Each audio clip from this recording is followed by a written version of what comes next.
Am I done buying modern books and new releases?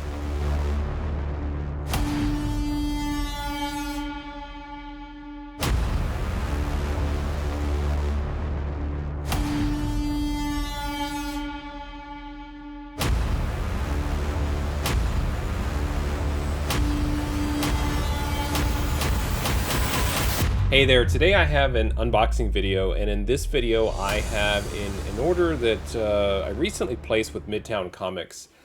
And it may be my last order for a while. I always hesitate to give out these like hard and fast rules or ultimatums for myself when it comes to comic book collecting. I feel like comic book collecting rules are just made to be broken, and typically I break them right away.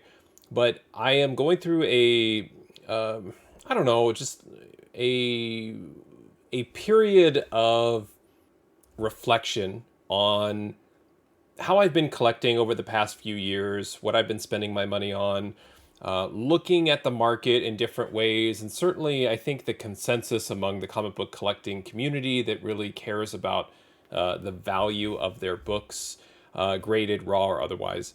And the consensus is that the market is down. I think that the data reflects that if you're really looking at sales data, and you're looking at not just a couple of key books, but across the entire market. The majority of the books are down from their all-time highs of 2020 and 2021. And what got me thinking is what types of books are really down? I think people will often point out particular books that are either on the rise, leveling off, are trending down, based on the type of books that they collect. So, for example, if you are a big mid-grade Silver Age comic book collector, then you might point out that modern books are down, new releases are down, and vice versa. I think everyone always has an angle, so it's really hard to say specifically, are there pockets of the comic book market that are suffering more than others? Are there pockets that maybe are sustaining this correction or downward trend or whatever you want to call it? It's always difficult for me. Now I look at all of the analysis and influencers and everything, and I always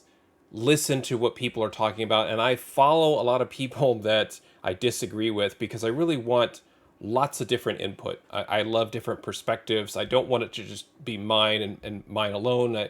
I like a lot of input, and through that input and through my analysis, I like to kind of figure out, where are we really headed in this market?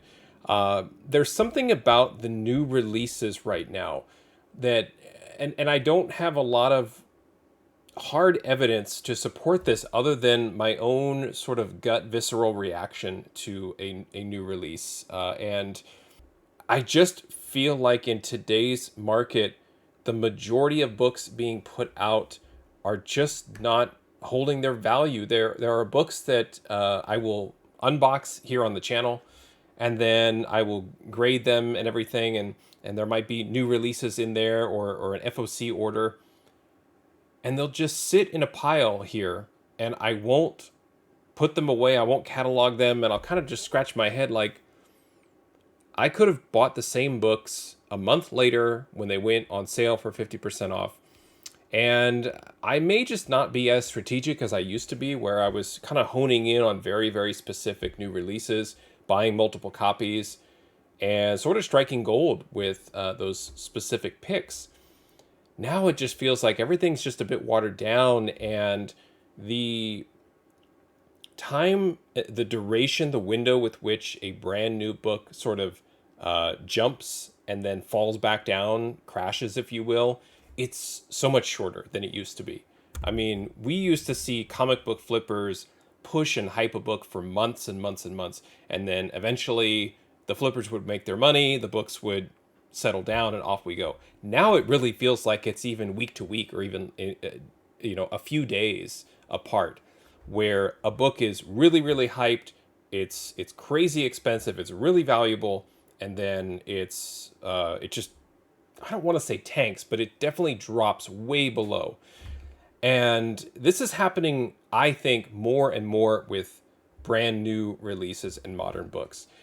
Now, one of the things that I've done in the past is I've taken breaks. I've taken like hiatuses, and I think it's healthy to take those breaks to kind of really take a step back and get perspective.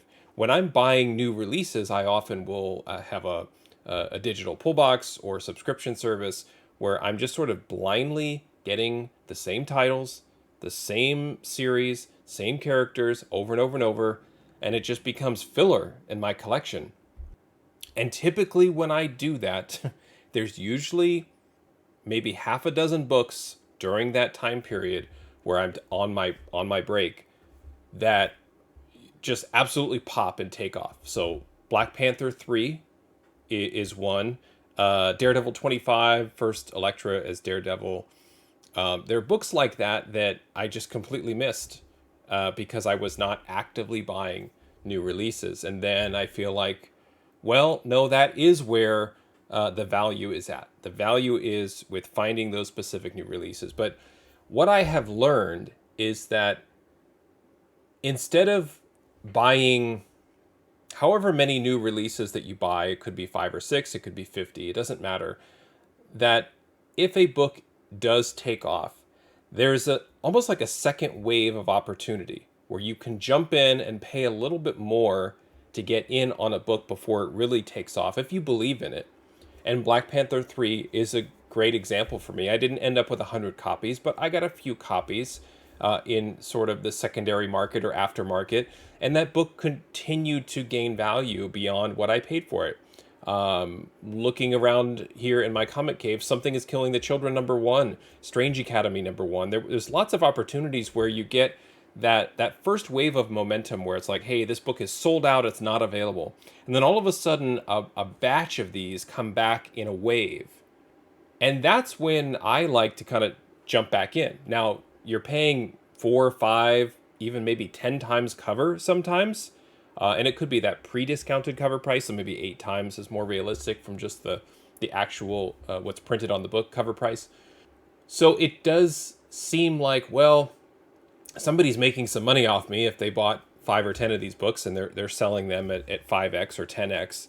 But if you believe in the book, when you can get in on that second wave, then you can continue to ride the waves into, these larger oceans of value.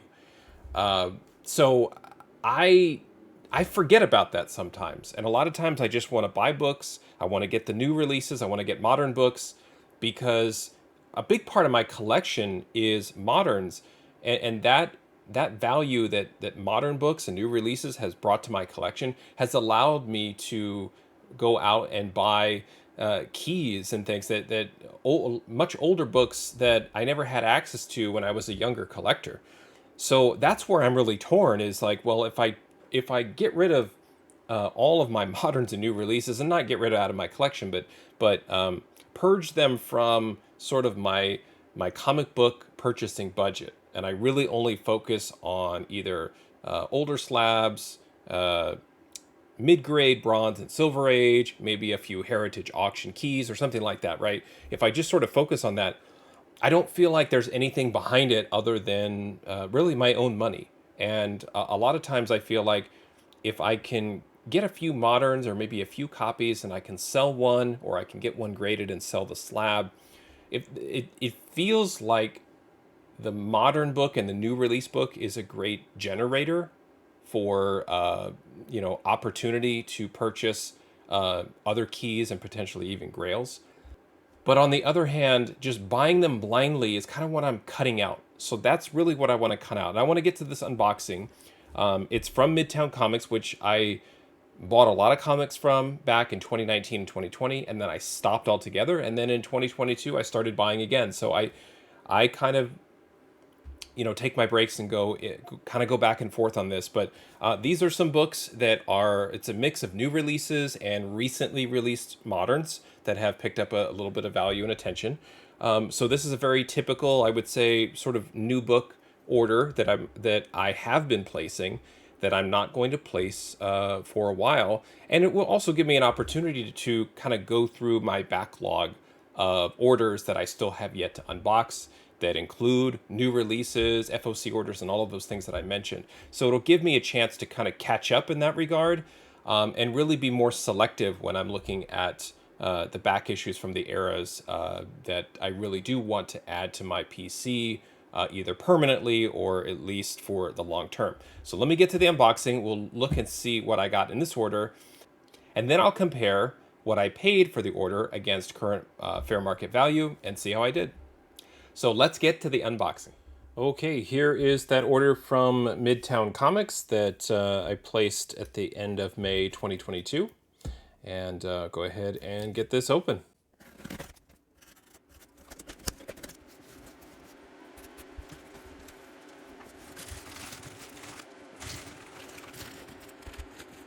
So the first thing I notice is that these bubbles in here, these are completely flat. So I am hoping that this order is not damaged, but that's not a good sign. But the good news is we've got this nice paper bag that will surely protect these comic books. I'll get these books out of that super protective paper bag. Let's see what's in here. A nice healthy stack of books. And let's get to it. Let's see what's in here. All right. First book is Superior Spider-Man #1. And this is the second print. These books from like 2013, 2015, even 2017, like around that time period. The Marvel Nows, they have this kind of stripe down here. These are always great to pick up in later prints. I don't particularly love them, but the community loves them. And it's just one of those where that's sort of the era, the late printing era, I believe, is basically like 2000 to, you could argue up to 2018, but I really think it was up to 2017. So certainly I think between 2013 and 2017, that's really where people started pushing late printings. And I think I got 2 copies of this. These are still available at Midtown, I think. But as I was putting this order together, there were a couple of books that I wanted to get in particular and wanted to build an order around those books. And so I saw this and took a chance. It's Spider-Man. It's a #1. It's written by Dan Slott, art by Ryan Stegman, cover by Stegman, and it's a second print. And these were just cover price. Next is Swordmaster #1. This is a great example of, and I have a few of these in here, of books that Midtown just keeps available. They just are there for some reason. This is a very affordable book. It's basically double cover at this point, and has a lot of value in a CGC 9.8. This is my 3rd or 4th copy of Swordmaster #1.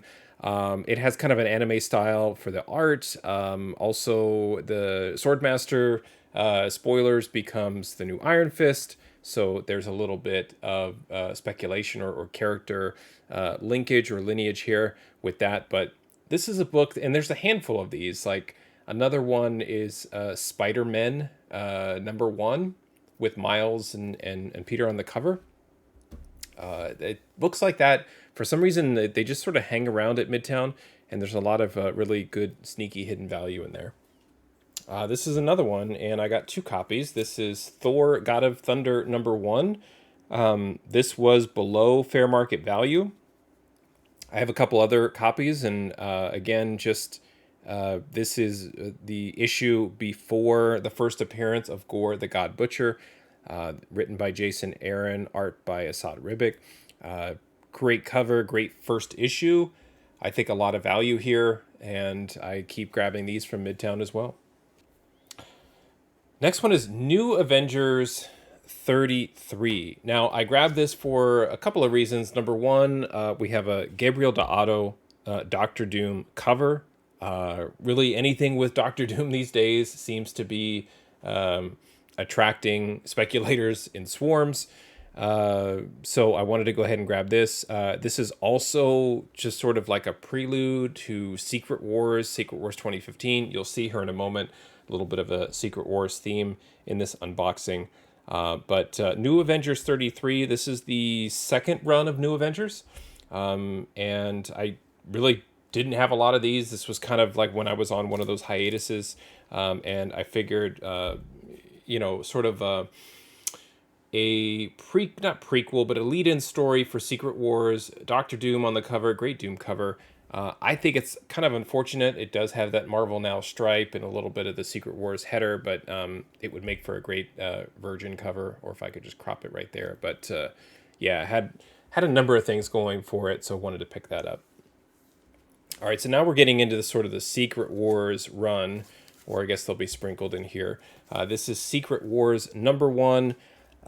This is, I believe, still available for cover price. The inventory on Midtown on this one kind of goes in and out. It's weird, but I have quite a few of the Marvel Superhero Secret Wars, and am starting to stock up on the 2015 Jonathan Hickman Secret Wars, and it's like if you aren't sure which one you want to collect or add to your collection, or which one do you think will have value going forward, and you're really unsure, you either have to pick or you can collect both. I try and collect both when it fits in the budget, and am starting to grab as many of these Secret Wars issues as I can. Jumping out of Secret Wars just for a moment, this is a new release. This is Darth Vader 23. This is the Sprouse variant, the Lucasfilm 50th anniversary, and this is featuring the Bad Batch. This was a book that I don't think I pre-ordered this one, and then we got a little bit of the Star Wars spec on this, like the first cover appearance of Bad Batch, and it'll be interesting to see when the Mandalorian comic book series, the adaptation, starts to come out and get into the market, and we look at Mandalorian and Grogu. Are these Sprouse variants that have first Mandalorian, first Bo-Katan, first Bad Batch, first Moff Gideon, like these Star Wars characters that, and I don't really understand why. Like, I don't like these where it's a Darth Vader book, and it doesn't have anything to do with Darth Vader. I'm not a big fan of that, so I'll have to see if a book like this is going to hold its value. But if we did get a Bad Batch comic book series, would this book have any value because they're on the cover? I don't know. All right, well, we do get some books backwards from Midtown, so I'll have to open it up and turn it around. This is The Closet #1. James Tynion, big fan of his. This is a 3-issue miniseries out from Image Comics, and don't know why, but I didn't buy this one. Didn't subscribe or order or pre-order FOC or any of it. And Midtown had it at the time, cover A, and wanted to go ahead and pick it up and give it a read. Miles Morales 38. This is another one of those books that had a lot going for it. We've got Billy Morales on the cover, grown. It's like, do you want the first appearance of her as a baby or first appearance of her as an actual I don't want to say fully grown, but grown in the comic sense. She's Spider Smasher, which I know there are some covers with her in costume, but also done by the fantastic artist Jen Bartel. So we've got Billy on the cover of a Miles book drawn by Bartel. I really love this cover. I thought it was a great cover, so I wanted to grab one of these as well. Speaking of cover buys, this is Gunslinger Spawn, should be number 8 by Brett Booth. This was just pure 90s nostalgia, McFarlane-esque, Jim Lee-esque cover art by Brett Booth. Brett Booth, who's doing covers, interiors, and it's one of those, like, he could totally just probably become a exclusive cover artist type of creator at this point, but the fact that he's doing interiors as well, it's a real treat. So this was another cover pickup for me. Legion of X #1. I feel like I was really close to free shipping or something on the order, and I threw this one in. Or I might have just been reading that some people were picking up on the character that made her first appearance in here, and Legion of X #1. There was some speculation around that. I know I pre-ordered this one, and I pre-ordered it. I don't want to say heavily like I ordered 100 copies, but probably ordered a couple cover A's, a couple of the design variants, maybe an incentive. And I went ahead and grabbed another cover A in here. Again, just because I was sort of speculating on the character at the time. And a lot of times kind of fall victim of the buy what you know or buy what you remember. It's a little bit of a lazy way to approach comic book collecting and speculation, but it was like, oh yeah, I remember Legion of X. Let me grab another copy of that. So we'll see where that goes. This is a brand new release, Spider-Man 2099 Exodus #1. This is the first appearance of Winter Soldier 2099. And again, it was one of those where, well, if people are going to speculate on this character, I liked the cover of this where you've got the frame around the book with the character that you're speculating on front and center. I do like that when it's a character's first appearance and they're prominently featured on a cover. I think we're going to end with Nothing But Secret Wars, so I'll kind of rip through these all together. So what I ended up doing is I knew I wanted to collect the Secret Wars 2015 in single issues and try and get one of each of the fantastic Alex Ross cover A's. And I simply went to Cover Price and just showed, I pulled up the series so I could see all the covers in sort of a gallery format. And then at the bottom, it's just showing me the values. And what I did is I tried to isolate the books that had been increasing on or before roughly the day that I placed the order. So those books were Secret Wars #7, which I picked up 2 copies. Again, in a worst case, these books they remain at cover, and you've got great reads and fantastic Alex Ross cover art. So to me, it's worth a pickup. So I picked up 2 of #7, 1 of #5, which is really great. Lastly, #3. And so we've got the incursion that's happening between the 616 and the Ultimate Universe, and we've got Reed Richards kind of torn in half here with his Ultimate Universe alter ego of the Maker. So I'm on the hunt for all of the Secret Wars from 2015, slowly kind of checking those off the list and grabbing those, and they're readily available for a cover price. So again, minimal investment, as if you were buying them off the shelf or off the rack when they first came out. And I always like to get those pickups where I can. So now let's take a look at what I paid for these books. I mentioned that I got many of these at cover price or, sort of near the price that they were when they were originally released. And let's see how even those cover price purchases stacked up against today's fair market values. Okay, here is that order that I placed with Midtown Comics. I placed the order on the last day of May 2022, and the total cost for the order was $102.40. I paid $8.88 of tax. I did cross over the free shipping threshold, so it was free shipping as well. So I do feel like when I'm placing orders with these online retailers, I try not to buy a small handful of books and then pay anywhere from $8 to $15 for shipping. I try my best to unlock free shipping when I can. So if I take the $8.88 and spread that out across the 18 books that I picked up from Midtown, we can see that the total also adds up to $102.40. So I know my math is right. So the total cost of the book is what I paid for, plus a little bit of that tax distributed. Now, when I compare the total cost of the book against the fair market value as provided by Cover Price, you can see that there was a pretty substantial positive gain in terms of raw book value here. A gain of $82.65, which that's not bad. It's really not bad. Again, this is where I go a little nuts, because if you watch my other unboxing videos and I'm opening maybe bronze and copper age back issues, the raw value add is typically a loss.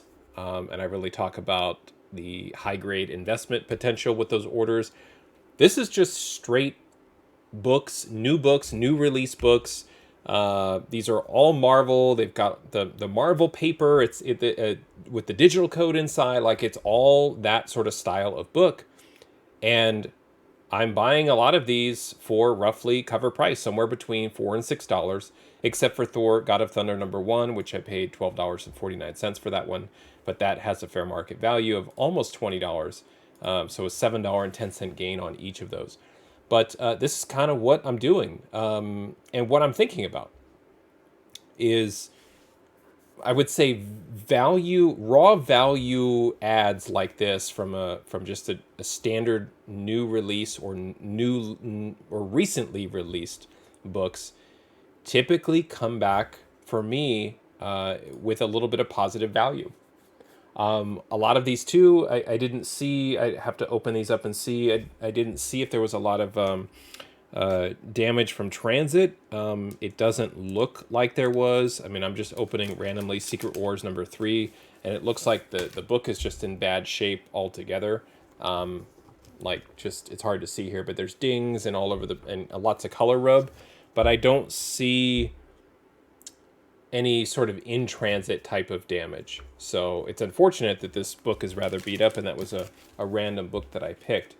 But I'm not seeing really any other damage here from transit. So I say that because it's safe to assume that these are in the 9.4 to 9.8 range. But these are the types of orders that I'm going to stop placing. So it's a little bit, it kind of contradicts my thinking, but I just feel like these books don't really hold their value as much as it seems, or maybe this, you know, the Closet #1. Here's an example, right? I paid $4.48. It's currently sitting at $6.29 for a very, very modest $1.81 gain. But is that book going to go up to $40, $60, $100, or is it going to kind of level off around $5? And will there be a sale from Midtown down the road and they'll do this from time to time, where it'll be like first issue sales of Independence, and then you can get, and it's 50% off, and then you can get a stack of Closet #1s for $2.50 each. I don't know. But what my gut is telling me based on my experience is that if I'm able to get these books today and we're staring at this order, I'll most likely be able to get these books in a month, 3 months, 6 months, 12 months. And I feel like the back issues in high grade from previous eras, those continue to be snatched up. I feel like the supply is really starting to become drained out, and it's just much, much harder to find. I can see both sides of this argument. Here's another one, New Avengers 33. I'm paying $5.41 for that book. It has a $17.95 raw book fair market value for a gain of $12.54. That was the biggest gainer. I don't remember why. I just purchased one and not 5 of those, but it is what it is. At least I have one copy. And most of these are positive. Superior Spider-Man, buying it for $4.51. Cover Price is claiming that's a $10 book. I can go back to Midtown right now and get more of those if I wanted to. So that's where, fair market value, as reported by Cover Price, is being pulled from online sites and auction houses, and not necessarily sales from Midtown. So I get that. Swordmaster, $8.49. It's a $10 book. That one has more value in a CGC 9.8 than it does raw. Secret Wars #1, essentially Cover Price, and coverprice.com is reporting that book is worth $17. We'll see if that holds. And then that Secret Wars 3, of course, $4.51 was the one that I showed was quite beat up, has a fair market value of $13.79. Now, they weren't all winners. There were a couple of losers here. Spider-Man Exodus is already, it's basically at Cover Price, but when I factor in shipping, I ended up spending a little bit more, basically the cost of shipping. So it kind of evens out there. And then Legion of X paid, full Cover Price for that book, and coverprice.com is reporting that it's only worth a couple of bucks. So you kind of take the good with the bad, but like I said, most of these are positive. I don't believe a lot of these have full graded values, but we can take a look and see what we do have. So if all of these books are in a 9.4, yeah, there's only a handful that have values. Again, Swordmaster, crazy, $45 in a 9.4. So even, I mean, if I wanted to go through the hassle of grading that book, and I was unfortunately unable to get the 9.8 and got a 9.4, I could at least get my money back by selling it for $45, which is incredible. Secret Wars number 5, $40, and Thor God of Thunder number 1, $39 a piece. Now these are all, moderns and new releases, so you kind of have to assume that the market wants 9.8s. And so here is that ceiling in a 9.8. Thor number 1 at $137. Secret Wars number 5 at $75. Swordmaster number 1, not quite the $100. Looks like it's dipped down to $85. Secret Wars number 1, $224. I don't think that's going to hold. Secret Wars number 7 for $65. That's not too bad. Secret Wars number 3 at $120. I know for a fact that was not a 9.8. But if I was looking at the ceiling or the potential here, I've got a CGC value of $756.14. So again, it's kind of it's an odd mix of like some new releases, some Secret Wars spec, and I continue to kind of fight with myself on this. So I'd love to get your feedback. What do you think? Not necessarily what do you think I should do, but I really think it's kind of a to each their own situation. If you're purely looking at comic books as an investment, you could make the argument that these sorts of orders are the only orders that I should place, and I'm moving against it. And I am a big believer of trying to get the most out of comic books. I want great stories. I want great characters, great art. I want to sit down with a comic, either physically or digitally, and have it impact me. And then I love having comic book monetary value right behind it as a collectible. I love both sides of that coin. And so I'm trying to just identify what are those go-to sort of eras or types of books. Big publishers, Marvel, DC versus independents, graded versus raw. I love the debate. I love the conversation, and I'm going to continue to have it and explore it. But for now, I'm going to take a break from these sorts of orders and really just focus on looking at where the market is and what types of specific books I want to add to my collection while the market is down. And it's really tough to argue that it's not down because the data is proving otherwise. And I feel like this is probably the time to really look at keys, minor grails. I mean, you could say like any sort of grail, holy grails included, but in terms of your average collector, we just can't shell out hundreds of thousands of dollars for, golden age grails and keys and things like that. And I'm starting to see books that were keys or grails that were a little bit out of my reach that I can maybe start to get close to. And in terms of my budget, I want to save my money potentially for books like that. So if I'm looking at a $102.40 order for a great stack of moderns, it's a really nice order of books, nice variety. But could I have taken that $100 and purchased a key that maybe was selling for $150 to $200 a year ago? That's always the debate that I have internally as far as like what books am I most satisfied with adding to my collection. So let me know what you think in terms of the market and what books you're focusing on. And really the question is, how do you take advantage of some of the prices being down? Because the way that I look at it is a book from maybe 30 years ago that was at a certain price point, when the market's down, the price for that book is also going to drop. However, when the market's down, the cover price for a comic is going to still be that cover price. So $3.99 or $4.99 a year or two ago is still $3.99 or $4.99 in down market. And I think that's what I'm thinking about, is there's no 20% correction on cover price. Marvel's not dropping their cover price to $2.99 because the market's down. They're going to continue to roll out those books. So I'm looking at just where I'm spending my money and some of just, taking a step back and really looking at the values of the books, the cost of the books, and so forth. So there you go. Thank you for watching. Happy collecting, and see you next time.